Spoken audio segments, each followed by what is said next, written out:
Hey guys, EzraTime here, and on today's video, I want to talk about the Fast and the Furious franchise, but I want to talk about the first four movie of the Fast and Furious franchise. This one I called the Street Racer arc. Because again, if you guys remember, Fast and Furious was used to be a street racer movie, a street racing basically. Before it gets to like spy, heist, sci-fi, like superhero even, right? It gets messy in the end, but for the link, leading for the Fast 10, which is gonna be released next week in my country. So I thought that, well, I want to talk about it. I want to talk about how I feel about this street racing arc basically from the Fast and Furious movie. And then obviously after that I'm gonna go to the spy one, but that's gonna be for another video. For this video is gonna be me reviewing the first four movies. So yeah, so here we go. The first one, the Fast and the Furious. I think among all the four movies that I review here, I think this one is the best one. It is the first movie of the Fast and Furious franchise, and it's objectively the better one in my opinion. Because again, the movie focuses a lot on Brian O'Connor, played by again the late Paul Walker, which is just amazing on the role. And this is the first time we see Vin Diesel as Dominic Toretto, and I think this movie here is actually the best performance by Vin Diesel as Dominic Toretto. Especially the scene where he remembering the death of his father, and then he tells us to Brian. I think that scene was actually pretty powerful, by Vin Diesel. I think that's why it's one of his best performers ever. I think this movie is like a breakthrough for Vin Diesel and Paul Walker, and it's not hard to see why. Because even though that, again, yeah, not a lot of people are liking this movie, obviously compared to the Fast Five or Fast Six, but I do think this is like a good like movie with some drama for the character, some stakes for the character, and it's pretty realistic in a way. Like remember back in the day, Fast and Furious is just being cars and just not. Yeah, at least I still think it's about family. I think it's always been about family, but it's not. It's never been about like shooting a car to space or something like that, right?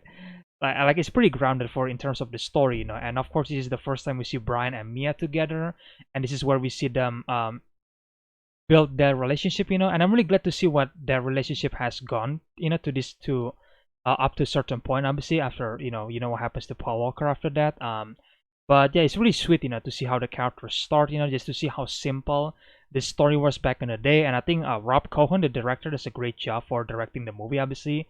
And of course, Gary Scott Thompson, who pretty much responsible for creating the Fast and Furious, like the character, I think is great, and yeah, again, the conflict is pretty simple, because Vin Diesel's character Dom basically has a conflict with this other gang, and I think his name was Johnny, if I'm not mistaken, right? Which is, yeah, just like a gang fight basically, right? And then like Dominic is basically the one who stole like some DVDs, I think, from a container, and then that's why Brian was sent there to undercover to like to see which one who's like responsible for the robbing and stuff like that. So like yeah, back then it was pretty simple, and I do think I really appreciate the characters dynamic between the two of them. Like the first time we see like again Dom and Brian, the brothers, like you see the beginning and stuff like that. It was heartwarming, and I really really loved that a lot, and I don't think the movie has a lot of substance compared to the later ones, that pretty much has become like mindless fun, and there's nothing wrong with mindless fun, but still I appreciate the first movie. I think it's the best one, so moving on to the Too Fast and Too Furious, which is a sequel to obviously the first one. And yeah, this movie is I would say is a good movie, but again, it's not as good as the first one. I like the introduction by Tyrese Gibson, play Roman Pierce, and I think Vin Diesel was supposed to appear in this movie, but like again, that got replaced by Tyrese Gibson, I think, because apparently the sequel has little to do with the first one. And yeah, it's not hard to say because the second one's story was a bit different. It took place in Miami, I think. Miami, where Brian O'Connor again going on, undercover again, to see like to cast a bad guy basically again, because again like the plot for Too Fast and Too Furious, I don't remember them that much, but I remember like being like being entertained to see Brian and Roman like chemistry with each other. I mean obviously Dom and Brian's chemistry is way better, but I do like that again Brian and Roman chemistry because it's funny. I think Tyrese Gibson does a better job here, and I do think that there is maybe some fun moment here. But I feel like Tyrese Gibson in this movie is a bit more serious, I guess, in his character. Like you could see like his fun traits, that you see in the truck, like the car where he talks to the bad guy, like, hey, how you feeling, man? Good. good. Yeah, and then before he throws the bad guy to the water, and like that was fun, But I feel like for the most part, it's pretty much a serious performance, Like before later on that Roman character pretty much become a comedic relief, And I think Tyrese Gibson does a great job, but I guess I appreciate the serious one here. Again, I'm not saying he's like overly serious in this movie, but I guess back in the day where people just like being serious, as a character and not like being goofy, right? And I really appreciate that, And for the plot, that yeah, it's probably not as memorable, But I remember like having a like enjoying the chase scene, especially the police chase scene in the end. I think that was amazing. I think it was well shot, and especially the street racing part is also great, Like the first one also has street racing, and they're fun. But I feel like the second one is it's also fun, But I feel like they're really stepping up the game in this movie where you have like a bunch of cops chasing them, And again, you don't have like 10 cops car just like flipping and then just like killing them or whatever, like going over the top with action. Like you're not gonna find that here, You just like a bunch of cops and then like they're gonna chase these two cars, and it was intentional because like they're gonna like get flanked or something, right? Like again, being realistic back in the day, and I really appreciate those scenes a lot. Like, it was fun. It was really fun. But I think that the first movie does a bit better, because like you have a lot more character that is like a lot more memorable. Because in this one, it's only like Brian that pretty much returned from the first movie, and I get why Vin Diesel doesn't want to return, because the story was like much more different than the previous one. Even if it's like Vin Diesel in Miami, then yeah, it's gonna be a bit more different than the first one, So it's like I understand his perspective here, but at the same time, I really like curious to see if Vin Diesel was actually in this movie and how different that feels, because like yeah, it's gonna be pretty much a direct sequel, but also not really in terms of the story. But so far, I was like it was fine, It's not my favorite movie, but I quite enjoyed. I remember watching this on a train at one point, and I remember like enjoying it a lot. So there's that. So moving on to the Fast and the Furious Tokyo Drift. Now this is actually the black sheep of the Fast and Furious franchise, because like again, like I think a lot of people didn't exactly watch Tokyo Drift, but I think some people do right now. Like they like especially how crazy the Fast and Furious franchise right now that they're going back to Tokyo Drift, and actually really appreciate how simple it was. And I watched it like I think like last month, I think, and I remember enjoying it a lot. I actually really like the characters a lot, played by Lucas Black, and I think I like that it was set in Tokyo, and it dealt a lot with like the drifting community and stuff like that, and it has one of my favorite soundtrack from from the Fast and the Furious, like which is called Tokyo Drift. It is yeah, it's a song that basically about drifting, obviously, and I think I seen this song actually on TikTok a couple of times, and I remember like, oh, this is a catchy song, and then I found out that it was actually from Tokyo Drift, and it was like amazing to hear that song. It plays twice in the movie, but I do think that to me, I could like relate that song to like the old days of the Fast and Furious franchise, and I'm glad that this movie is not about like a big again, it's not about a big plot or something like that. It's like simple. You have like a troubled teenager played by Lucas Black, like he has to move to Tokyo. Named Sean Boswell, that's his name. So Sean has to move to Tokyo because again he's being like creating a bunch of problem because he used to raise his friend back in America, I think, and then that's how he was sent to Tokyo, to meet his father. And I really like the dynamic between between his father, because I do think that it was sincere enough, that I care enough for them, and I want them to improve their relationship, and obviously we see a bunch of street racing again, and we see like a lot of like drifting, which is fun. There is like one chase sequences in this one where we see, spoilers, Han's death, even though we all know it's not dead in F9, but yeah, we see Hans dead in this one, and that's like one of the chase scene ever that I do think that it was really well shot, and I think the cinematography in that scene was like amazing. When like Sean drift in the street, where there's like a bunch of people, and they're like spreading, like they're like breaking the, as the people like break through, like the car just like drifting, from like one street to another, just like turning around, and that was like a beautiful shot, and I love that so much. That's like the best shot in the movie. And yeah, this is the first movie that was directed by Justin Lin and written by Chris Morgan, and the score is composed by Brian Tyler.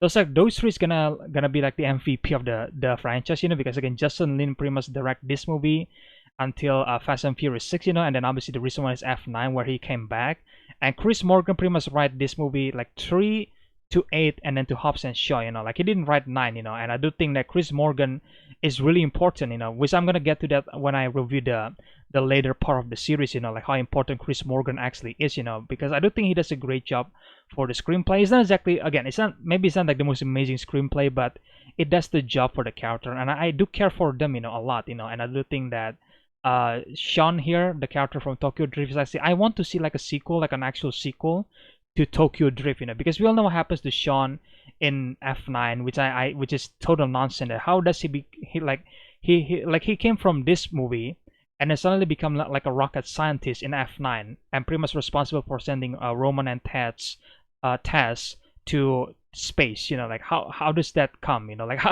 like that doesn't make any sense. Like it doesn't make any sense how the character developed from here to there. It's just like what. So that's why I'm still hoping that we get to see like an actual sequel to Tokyo Drift, like going back, like scale down the action and like going back to street racing. I wouldn't mind that. So there you go.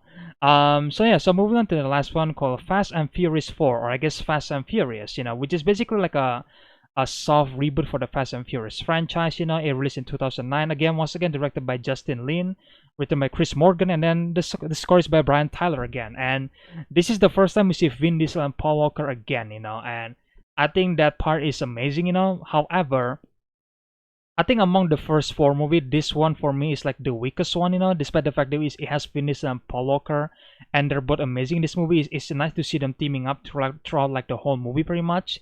And now Brian O'Connor is like an FBI this time, But yeah, I absolutely love the dynamic between the two of them, but the rest of the movie pretty much suck, because in this movie Brian pretty much like sent Letty to like undercover to like a gang or like a drug lord basically, and because of that, Letty got killed in Fast and Furious 4, and like which surprised me when I first watched it, because I my first experience with Fast and Furious was like the crazy one, so like going back like, oh, Letty was supposed to be dead.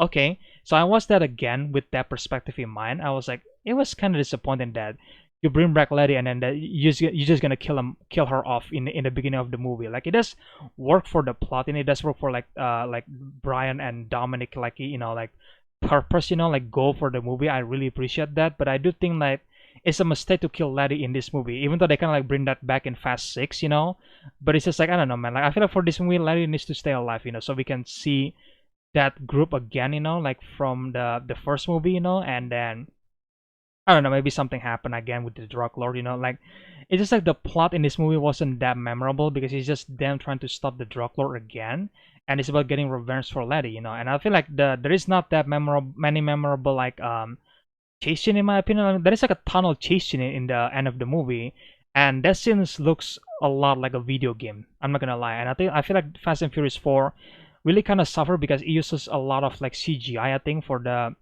some of the scene, especially the tunnel scene, is like clearly CGI, right? Like there's no way they're gonna film that practically. At least as far as I'm concerned, And again, like the whole scene in the end, like the tunnel chase scene, looks a lot like video games, So like, okay. And the bad guy is like the main bad guy dead, like the one who kills Letty. It's kind of like underwhelming that Dom just kind of like ram the car and then that's it, I was expecting Dom to like beat the shit out of the bad guy, the guy who kills Letty. I was expecting that, like I kind of wait to see Dominic Toretto like going out, like actually going out this time. But we didn't see that. We just see her like ram the car and then that's it, like it killed him. It's like, oh, okay.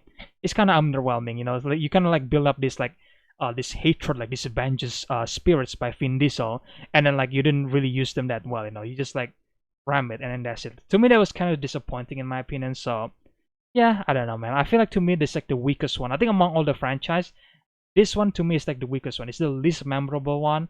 The only thing that memorable is like, oh yeah, Vin Diesel and Paul Walker, they are reunited in this movie and they're teaming up throughout the whole movie, and that's good. But it's not enough to like save the movie. It's not enough to like make the movie memorable, at least for me, So yeah, so in conclusion, guys, I think I enjoyed the street racing arc in this movie, like the street racer arc for Fast and Furious franchise, before they transition to like the spy genre, because again, I really appreciate the simplicity of this movie back in the day, and the plot actually makes sense, because like again, you cannot agree with Fast 5, like the plot is still making sense, but still that's where it kind of gets crazy, But again, like the simplicity of the first movie, I really love it, I actually love the first movie a lot, like I really appreciate that. It kind of like holds up well, and then like makes me really appreciate what the previous movie was, because how crazy the franchise gets at this point, and I'm just like rolling my eyes. It's almost like watching like a superhero movie at this point. It's just like oh yeah, okay, it was supposed to be dumb fun, but it's just like again, some of them are too much. Like F9, it becomes like dumb. It becomes like a parody of the Fast and Furious franchise, and I don't like it a lot. Like sorry, I don't like it. I really don't. So that's why I really appreciate the simplicity of the previous Fast and Furious movie. Like, I think if I have to rank it, then it's gonna be the Fast and the Furious, the first one, the Fast and the Furious Tokyo Drift, and then I guess two Fast and Furious, and then Fast and Furious 4. So yeah, that's my rank for the Fast and Furious like street racing arc. Again, I'm really hoping that we get to see like an actual sequel to Tokyo Drift. Like with again Lucas Black reprising his role as Sean again, like actually reprising his role as Sean from Tokyo Drift, and not this weird scientist guy in F9. I think that's just nonsensical in my opinion. Like it doesn't make sense how this character came from here to there. So yeah, I'm really hoping that we get to see like an actual sequel, like dial back the tone a little bit and then become a bit more serious again, because like when the car flips in this first 4 movie, that you can actually feel that it's actually painful for the character. They are bleeding, they're like hurting. But like in like the recent movie, like the car just like flip across the cliff, it flies across the cliff, and then like nothing happened for the character, which is just like super cheesy. And I'm just like, okay, you lost me, man. Like you kind of lost the tension when you kind of did that. So yeah, it kind of sucks to see where the franchise go. I used to love them, how crazy they were, but I do think Fast 5 and Fast 6 does a great job. Furious 7 even does a good job. But again, like pretty much after that, it's just kind of like go downhill, especially F9. But we're gonna talk about that in a later videos. So guys, let me know in the comment section below. What do you guys think about the first 4 of the Fast and Furious franchise? I call them the street racing arc. Like do you guys actually looking back on this movie and actually loving it and appreciate it even more? Or do you guys actually part of that group that just love fun movie, like a super fun and cheesy movie that nonsensical like the recent Fast and Furious movie? So let me know about that in the comment section below, and how will you guys rank them, like these 4 movies? Let me know about that in the comment section below. Feel free. Again, I'm not judging you or anything. Just like if you actually like the later Fast and Furious movie, that's fine. Like I respect that. But it's just for me, I really respect the previous Fast and Furious movie even more, because the plot actually makes sense, and the character dynamic makes sense. And I feel much more emotional actually. Because they are actually people and not superheroes like the later movies. So that's why I appreciate the first 4 movie even more, even though the 4th one is like the worst one. But still, either way, guys, that's the video for today. Again, let me know in the comment section below what do you guys think about this video right here.